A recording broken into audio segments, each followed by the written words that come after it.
3 mwezi ziri 24 omwezi ogw'omukaaga.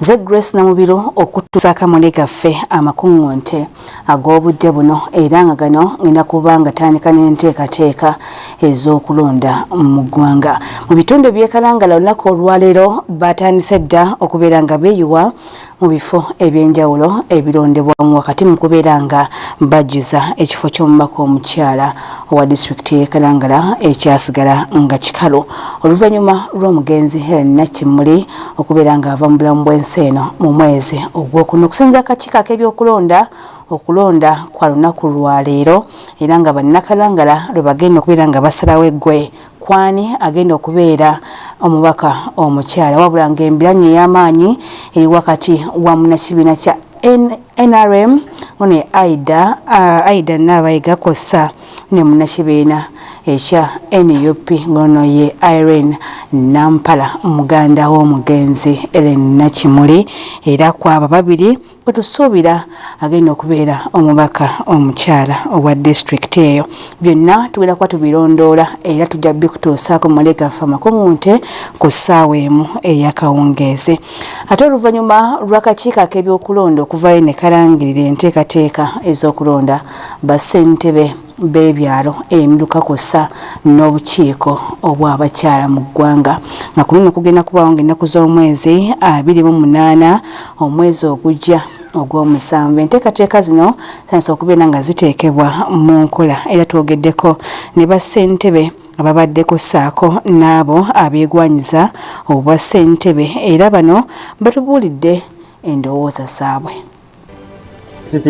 Abantu mbakoledde ebintu mbikoze era obuwagizi mbulina ebyobulamu mbikoze eby'abaana mbikoze ebya security mbikoze embeera yonna mbikoze naawe era okiraba Kazobo yali si bwali obuwagizi bwombulina abantu balabanga ddala balonda abakozi amukozi sijja kwewana kukola nkoze ng'ate sosola ddiini sosola bina byabufuzi siriiko kino omuntu oba okoze kikyamu nkubuulira negamba kino kikyamu Saidi eno enjoga ya Kasasiro beyakosa era muliranidde ddala era nga nesimbye okubwa ssentebe bwa LC ya Lusanja.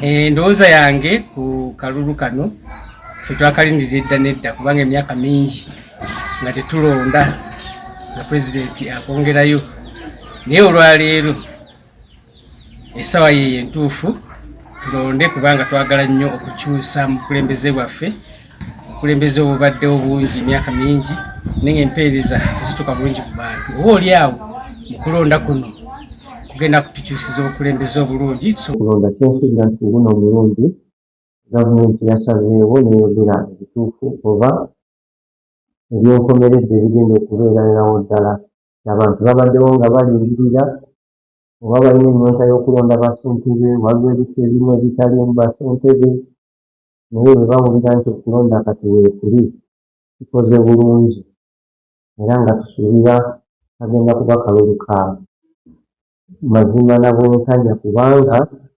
kamugongo kyensuubira nga bulijjo bwe kabeera ako ke kalulu akalondebwa abantu nga beeyagalidde kubanga baba balonda omuntu gwe bakola ki gwe bawuliriramu emirembe oba gwe balaba nga agenda kubaweereza bulungi. Tusuubira okubeerawo nga ka mirembe era katya kutambula bulungi okulowooza omuweereza wamu ate ne bannayuganda mwenna mwetabe mu kulonda kw'abassentebe wabula okutya kwe tuyina nti obuli obuze bubeerawo bwonna bubadde n'ekifaananyi kitulaga mubaddemu effujjo lingi n'obutali bwenkanya n'enteekateeka y'okulonda nga kwa kibogwe katukyebuuza ffenna bali mu kalulu kano nti akalulu kano kaneefaanyizaako obululu obuwedde kanaaba ka mazima na bwenkanya oba kagenda kuba kakiyita mu lujja tugenda kwetaba mu kalulu tusenga abantu bafiiriddemu obulamu bwabwe bufiiridde mu kalulu ako ebintu byabwe byonooneddwa abalala nga tebali mu makomera obali okutya naye twetaaga ekitongole electoral commission n'ebitongole ebyokwerinda bitutegeeze biveeyo nti akalulu kano kanjawuloko ku bululu obuweddeyo bwe kinaaba nga kafaanagana ne kali abamu abatali beeteefuteefu kulwanagana bitongole bikuuma ddembe bayinza okuva mu kalulu kano tetuli wiringi kulwanagana bitongole tetuzze kufana kuwona era bakana katuse ku level ya kufana kuwona tuyinza okukabalekera ne bakola bye baagala okusinga tebuyinza okugula mu makomera n'abantu abawagizi baffe okufa n'abalala okufiirwa ebintu byabwe. So tukubiriza gavumenti omulundi guno babeere bazadde. Ekintu ky'obukiiko ekyo nga bwe babadde bakirambise kyabadde kiri fayini nti chairperson wamala okulondebwa oyo alondebwa abantu gwe basiimye nti kiri fayini alonde akakiiko ke alonde executive ye nnyo olw'enteekateeka ya gavumenti gye yatuteereddewo ey'okulonda bassentebe b'ebyalo n'abakulembeze abafugira ddala ku byalo wansi abatuukira ddala ku muntu w'omunda. Ndi musanyufu nnyo kubanga emyaka gibadde mingi nnyo nga bassentebe tebalondebwa ng'abantu ababaddeko babadde bakola ebintu bye baagala kubanga bo bamanyi tewali n'omu asobola boogeraku tewali n'omu asobola bajjako. Kale mulega famala amakungunte abakulembeze ab'enjawulo mu kibiina ky'ebyobufuzi ekya People's Front for Freedom PFFC basanyufu n'engeri gino Muhoozi Kainerugaba gy'alemesezaamu Munnakenya Martha Karua okubeera nga ayingira eggwanga. Bano baliko bye baagala bibe nga bikolebwa mbagirawo era wakati mu kubeera nga balaga obutali bumativu bwabwe. Mukimanyi bulungi nti mutabani w'omukulu w'eggwanga yagamba nti ayagala kutta Besigye ng'amuwanika ku kalabba. Mukimanyi bulungi nti Muhoozi Kainerugaba akinyonyola lunye tuwafunira akawenda konna Dr. Kizza Besigye Obed Lutale bakuwanikira ku kalabba kabe kasinge nga ye yennyini yakikoze. Kati gwe okuddira Erias Lukwago n'okumumma bail n'okumukwata mu ngeri y'ekivandulo n'omujja mu maka ge n'omutwala mu basement n'omusiba n'abalamuzi ne babeera ku bunkenke okuwa bail oba okweyimirirwa okw'omuntu gwe balabye nga obulamu bwe buli mu matigga si bulungi yeetaaga okujjanjabibwa. Kikulaga lwatu ekigendererwa ky'abano kumalawo obulamu n'ekigendererwa eky'okuggyawo kaweefube w'okuwooleza Dr. Kizza Besigye n'Obed Lutale bave ku kalabba ke baagala okubayingizaamu. Era n'okukwata Martha Karua akulembera legal team n'omuzaayo ewaabwe era n'oteekawo n'ekiwandiiko nti teyeetaagibwa mu ggwanga lino persona non grata kiba kitegeeza kinene nnyo kyekitegeeza nti oyagala kuggyawo kaweefube ow'okuwolereza bali b'oyagala okutta. Naye nga twabagamba nti tetugenda kwerekera Muhoozi ne banne okutta Besigye nga tutunula haramu haramaini. N'olwekyo twagala okusaba ebintu bino. Olulimi Oluganda okusaba is to ask, to beg. Naye we are not begging, we are demanding. Olulimi Oluganda twagala okubanja bino. Okusooka kwe kumenyawo ekiwandiiko kye batadde ku Martha Karua nti teyeetaagibwa mu ggwanga lino. Abatamwetaaga balinga babiri, abamwetaaga ffe bangi. N'olwekyo ekiwandiiko ekyo kimenyebwewo era Mwami Muhoozi Kainerugaba yeetondere East African Community olw'okulagira ekiwandiiko ekyo okuteekebwa ku Martha Karua, omuntu ow'omulembe ogw'enkanidaawo. Ekyokubiri, bakutte ebiwandiiko bye n'amasimu ne communication zonna system ey'empuliziganya. Tetusobola kumanya biki bye bagitaddemu, biki bye baggyeemu, biki bye bataddemu. Osobola okubeera awo nga bataddemu information eyagala okuteeka Martha Karua ku fayiro ya Dr. Besigye, anti bwe bakola mukyali wano bajja kukwata munnamawulire wano bamuteeke ku fayiro ya Dr. Besigye kubanga babitandise dda. Ate oba bakwata abawolereza ne bagamba nti naawe obimanyiiko naawe beera ku fayiro ate gwe abiripootinga. Saagala kubatiisa naye awo we tutuuse addewo okuva mu gyenkaaga okutuuka kati bye tulaba kati bikulaga nti Uganda etambula kuddayo gye twali. Bikulaga nti Uganda etambula kuddayo gye twali. Buli kyewandiise ku kisenge bwe bamala okutta parliament ne batta judiciary ne bawamba ne executive, omanya bumanya nti ensi egenze mu kavuyo nga bw'olaba Sudaani gye tugenda. kino kye bakola okukwata Dr. Kizza Besigye ne bakwata Lord Mayor ne bazaayo Martha Karua abo babatagetinga ne mukimanye nti batagetinga mimwa gy'Abannayuganda batagetinga kusirisa mimwa gy'Abannayuganda kye batagetinga kye balina okumanya kiri kimu nti abantu bwe basirika n'obanyigiriza nga basirise tebakyayogera lwe baabika balanga kikoomi ate bwe baabika tosobola kubabaako na control. Kale mwalega famala amakungunte bakulembeze mu town council eye Remi ekisangibwa mu district ye Bunyangabo baza okuberanga bagulawo banka eya Champs mwe bagenda okuberanga ate bayambirako abatuuze naddala abavubuka n'abakyalo okusobola okuberanga betandikirawo emirimu egy'enjawulo. Abatuuze basanyukidde enteekateeka eno gye bagamba nti yakukyusa obulamu bwabwe kosa n'engeri gibawangalamu.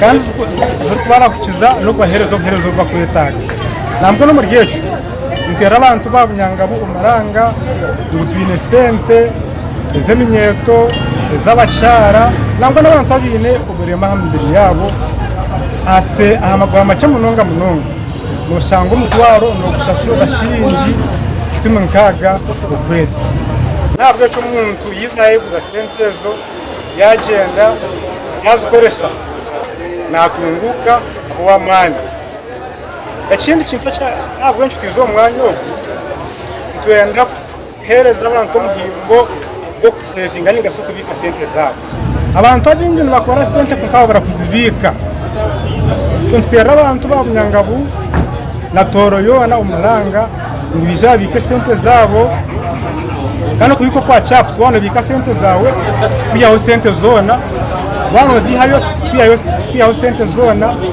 na waba na ukwezi kwamara kufaho kandi tubahereza nkakurwa rya birnina kanka rya birna mukaga muri buntu bacendeza ukwenda ngo nabo bakargayo bakora business zitambura abo kuba kuza kureba ati generation y'nebizibu bingi abayusi binebizibu byo kucera ubundi bitwa abantu abantu hamwe n'abacyara so mbona cyo tubacendereza amagoba asempe tubahereza amazina nubanyeta atwiremo niki kurwo mu rurwimi twasemererwa munonga twina amasemererwa mingi munonga kureba mwaturetera banka ya Champs mu rurwimi kuba omu district ya Bunyangabo tubire tutine mu banka ya Champs bitabwa amasemererwa mingi nitubasima tutine bugarikiro kuba twaza kutunga twaza kubandi tutunga za loans twaza kumana tutunga sente school fees z'abana kurugo mucamunga people's sako mwebare munonga mwebare Evelyn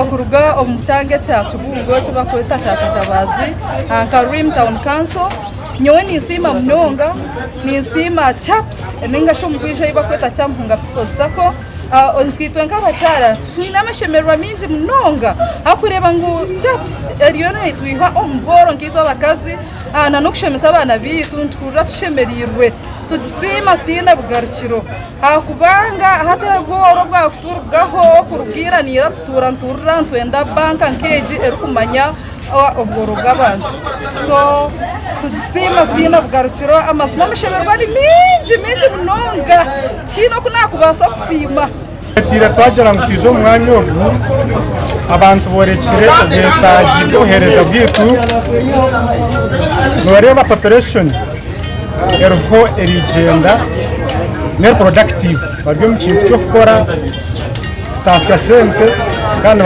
abantu betaga support yo kuhereza ga banks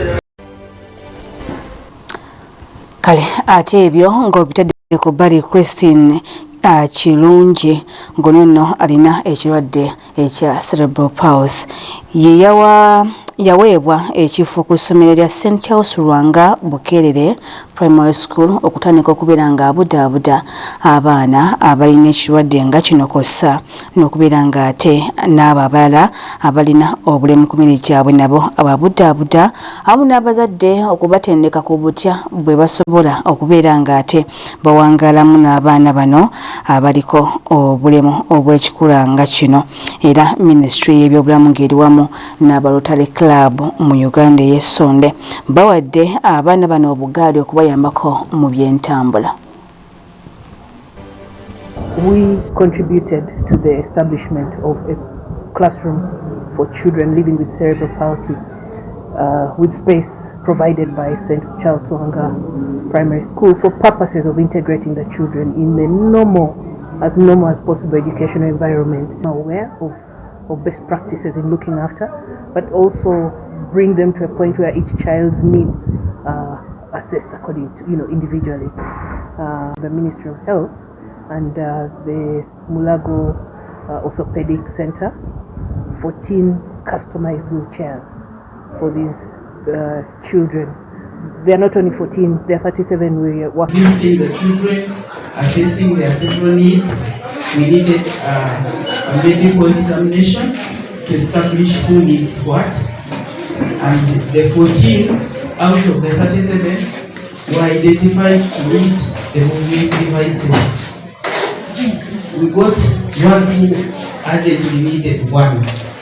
And doctor actually ran around and got us a wheelchair to give to that one before we can get for the rest.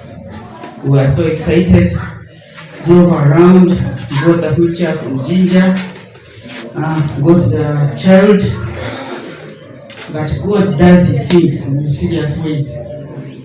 When I got that wheelchair, excited as I was, and also members of the Club of Sonde that have been able to do this, and we call upon other partners to join us in making sure that we support kids with cerebral palsy. Also, we witness where young children, young Rotaractors have donated things to these kids so they can support them. This is the heart of giving that we are sowing the seed among the next generation in Uganda. I'd like to thank all that have come here and all that have given and all that continue to support this school. The district offices in Mukono that have supported, the church that has supported and allowed us to come in this school and set up this unit that has made a difference in their lives. Appeal to fellow fathers. These children are special, and if you love these children, God is going to give you more. God gives you whatever He gives you because He knows you have a responsibility. And if you run away from your child, God will take away what was meant to give to you because of that child. We greatly thank the foundation body for allowing us start this unit. Because when I was approached, I couldn't manage alone. I could use that phrase. I went to the parish priest, Reverend Father Charles Bete, raised the concern, of course through the school management committee, and he allowed us. Bwe tugendako mu bitundu eby'Ekasese, aba Caritas badduukiridde abantu abaakosebwa ebibamba oluyuno omuli abaakosebwa omugga n'abalala nga bano bawadde amabaati kw'ossa n'ebintu ebikozesebwa mu bulamu obwa bulijjo. Thanks for being there for us always in such situations we face almost annually. And I also add on a voice to the Wananchi who are going to be the beneficiaries. Let's put it to the intended use. So the party, more especially the LC1 chairman and our councillors there, they make sure that these people don't misuse these things which are being given to them. I think there we shall get already be in good health. And as my brother said, with environmental protection and what tree planting, let's encourage it by through agriculture. The production department should embrace it and at least plan for it. And again, people should be extra careful knowing that such situation, if it comes, have plan B. not ready to sit there, wait, and they lose their lives. Know that our people got challenges when they had storms. Some people lost their houses, people lost so many things. And we are here as Caritas Kasese, which is under the Diocese of Kasese, trying to give some relief to our people who faced those challenges. We have been here giving them things that will help them to move on with their livelihood. And we thank those who have been supporting us for this noble cause. So thank you so much for coming to be with us. And as a pastor, I thank Caritas Kasese for standing in for our people when they are in total need. And in a special way, I want to thank Caritas Kasese for this gesture of thinking about needed people. You know, disasters never give information. That's why they are referred to as disasters. I know when you get a friend, when you have had a challenge and he gives you a hand, you have to appreciate. As Kasese District Local Government, we want to thank our development partners that have always been there for us. Because for us, Kasese, we have at least known that we are prone to disasters. And they are everywhere in and out.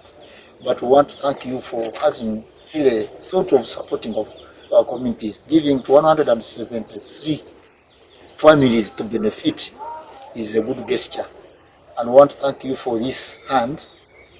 You know, getting a jerry can to give you to be able to fetch water for domestic use and for sanitation, to get a blanket to cover yourself when you are in the cold environment, and also to be able to get iron sheets. Much as we are saying they are few, but in the local language here we say, when your friend gives you a hand, you have to appreciate.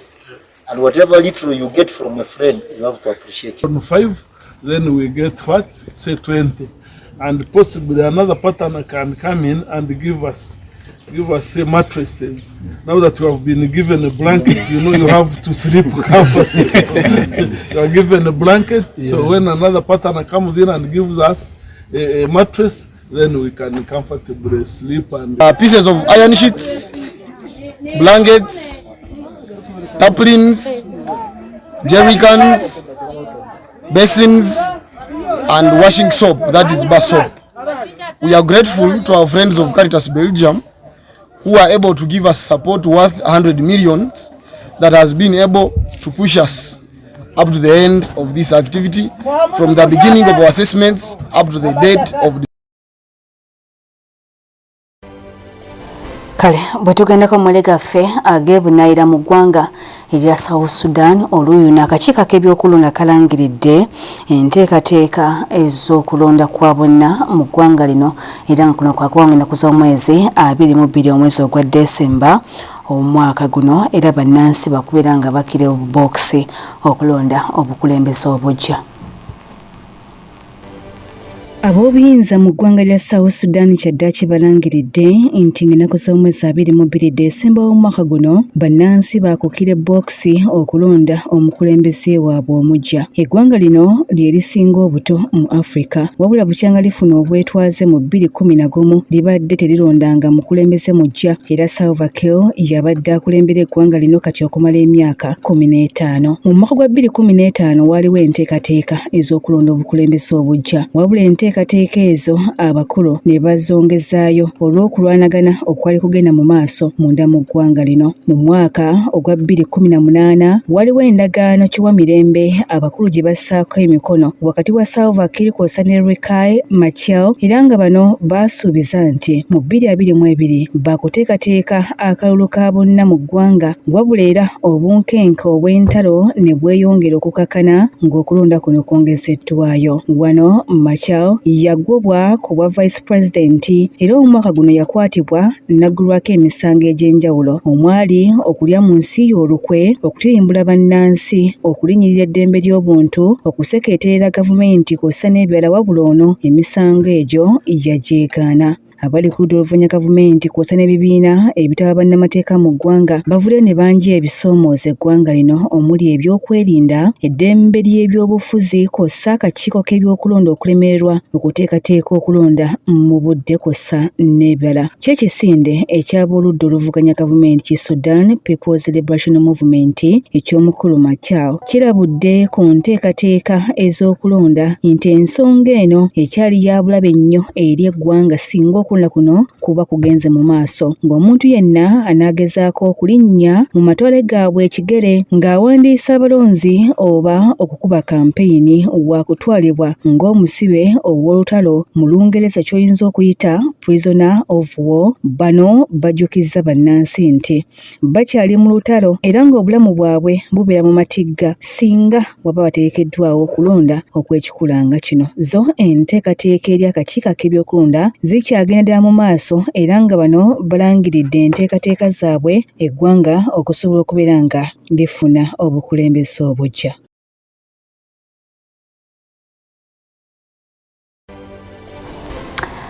Kale webale kubeera ng'otugoberedde okuva gye tutandikidde amulegaffe amakuŋŋunte. Amala amakuŋŋunte galindire ku ssaawa emu ey'akawungeezi wabula nga sinakubeera nga mbasiibula nga bwe twabategeeza nti wiiki eno yakasavu kanyama abasumba ab'enjawulo be batuweereza mu ssaawa ez'enjawulo era nga mu kusaba okw'omutuntu olunaku olwali tulina Pastor Ssaawa Ssejjoba yagenda tukulemu mu kusaba okwo okwa lanchawa so nga ate ku ssaawa 11 ez'akawungeezi eri abasiibi. Kale Pastor Robert Mukisa gwe tugenda okubeera naye mu kusaba okwo so nga ate Dr. Joseph Serwada yagenda okutukwata mu ssaawa emu ey'akawungeezi mpaka ssaawa 3 ez'akawungeezi. Kale mwenna mukubirizibwa okubeera nga mugoberera enteekateeka eyo. Wiiki eno enteekateeka zakyuseemukko era ng'okusaba kukomekereza ssaawa 3 ez'ekiro era mwenna mukoowoolwa okubaawo mu bungi.